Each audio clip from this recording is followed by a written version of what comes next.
Hi everyone! Welcome back to my channel and good afternoon po sa inyong lahat. And nandito po ako ngayon sa isa sa mga property natin na may available pa na last 2 lots po ito. Ito na po mismo siya. Ito yung magiging guardhouse, yan po. And then this is actually the road, Barangay Road. Papunta po ito sa Mendez and then going to Tagaytay is around 15 minutes, no? 15 minutes. So yan po, very accessible siya. Then ito yung magiging kanyang guardhouse, yan dyan. So ituturo ko yung mga available lots sa inyo dyan. So meron tayong last 2 lots, isang 112 square meter, isa pong 120 square meter. So pre-selling po ito na, and any house design upon full construction. So tara, ipasyal ko kayo sa may property, no? Actually malamig dito. Ang location niya is Metro Tagaytay, very near to Tagaytay. Meron siyang dalawang ways. Paglabas dyan, pwede kayong dumiretso doon, papunta ng Mendez, and then malapit na siya sa may Mahogany sa Tagaytay. And then yeah, ito po yung kanyang vibes. Actually nature vibes dito. So tara, maglakad-lakad tayo guys para makita natin yung property. And so yan, accessible siya by motorcycle or car. Yan, pwede po. Tara, ikot-ikot tayo guys. Yan. Actually may isang available lot dito, 120 square meter. Turo ko lang sa inyo. Alright, yan yung kanyang magiging guardhouse. Ang lapad pala nito guys, kasya yung mga dalawang sasakyan. And to, with drainage siya.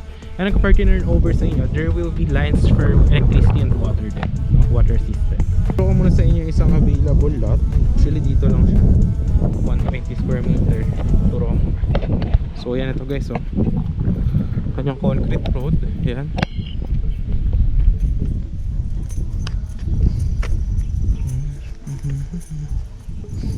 Yan o, diba? Ayun, malapad yan guys yung mga concrete road. Ano niya, yung kanyang drainage. Ayan. So, ano siya, kapag dito ka, actually yung vibes dito around 4:30 ngayon. And napakalamig, actually presko siya. Ayun o, dito nyo naman yung inyong nature vibes. And then kapag ka-turn over sa inyo, is any house design po siya. No, pwede nyo pa tayo any house. Actually yan dito na, ito na yung isa. And ito yung isang available guys na 120 square meter. Ito yung frontage niya. Yan yung magiging lot, yung road. Malapad siya. Kasya ang dalawang sasakyan. Okay. Tapos punta tayo doon sa entrance sa inyong guardhouse ulit. Turo ko naman yung ibang available lots. Okay. Kita nyo yung nature vibes. Oh, malamig. Lalo dito pagkagabi guys, malamig. Nag-ano dito yung nagmo-moist ba? Nagmo-moist yung mga yan. Yung mga sa dahon-dahon niya nagmo-moist dito guys. Alright. Tignan nyo naman yung lapad ng lot. Ayan o. Yan ba yun yung lapad niya? Ito yung ginagawa. Ayan o.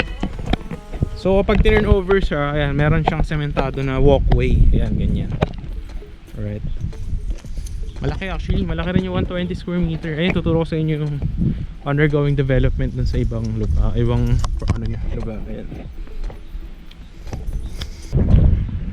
Ayan guys, oh, yung sasabi sa inyo na perimeter fence 2 meters ang taas. So yan, ganda na oh. Ganda na ng itsura.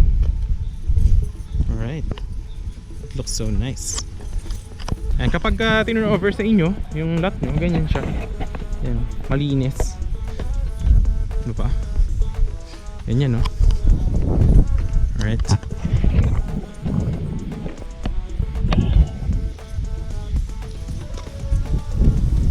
So yung isa guys, ito yung 112 square meter, ito. So from the guardhouse, yun yung guardhouse. Ito yung isa 112 square meter, and then yung isa naman na last is doon guys, yan dyan, 120 square meter. Ulit dito yung 112 square meter, yan dyan. Alright, actually malaki yun guys, malaki yung frontage nya. Tsaka sariwa yung weather talaga dito. Ayan, kita nyo naman gaano kalamig. Alright. Ito yung isa, 120. 120, ito isa. So yung isa, and ano siya, ito, nandito sa ganito, ayan, dito. Yan yung 120 square meter, ayan. Yan dyan siya guys. So malapad din siya. Ayan yung 120 square meter. But ano pa to, pag dinurn over sa inyo, tatambakan niya ng ganito, ayan o. I-level yan, kita nyo ba? Ayan o, kasi medyo palubog siya, diba? So tatambakan yan, and then pag turn over yung lot or yung property, yan, meron siyang yung mga available na ganyan, ano siya, tatambakan. Okay, so yun, ganyan siya guys. Ito yung itsura ng ito, tsaka malapad yung road dito, ayun oh, kita nyo. So malapad yung kanyang road.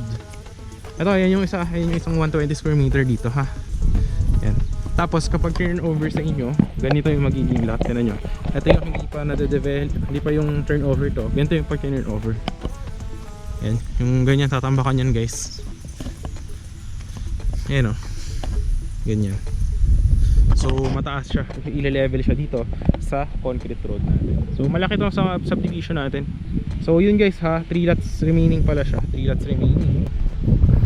Diyan. So maganda dito guys, ang dulo mo yan, no? Nature vibes ka pa din, no? Tapos pwede kang magtanim-tanim, no? Ng mga halaman or plantita, and then magtayo ng small house, di ba? Pwede yan guys. And kita nyo naman yung weather vibes, talagang napakasaliwa. Ayan, no? Pasyal tayo dun sa ibang part. Bakit ba nakita nyo naman yung guardhouse na kanina? So hindi ko lang siya ngayon napapuntahan ng aerial shot or drone shot kasi yung drone ko ngayon naglolo ko yung battery, so wala tayo ngayong aerial shot. So ganito lang yung mapapakita ko sa inyo ngayon. Ayan o, ganyan siya. Maganda yung lupa actually dito guys, mataba yung lupa dito. Tapos yan sa mga dulo nyan, perimeter fence na po yan dyan sa dulo. So yun lang naman yung ating update dito sa lot na to, no? And actually may isa pa palang available around dyan.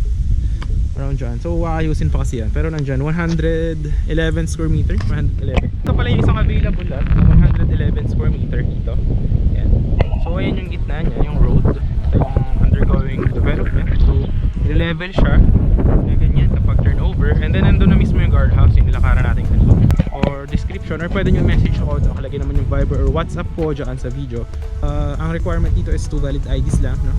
So yun po, kung nagustuhan nyo ating video, huwag nyo na makalimutang i-like, hit a thumbs up, share nyo rin to other people, and syempre subscribe mo yung ating channel para kung may mga next upcoming videos tayo at nagustuhan nyo is yun, pwede na kung may mga next update ako na gusto nyo, may message nyo lang ako, diba?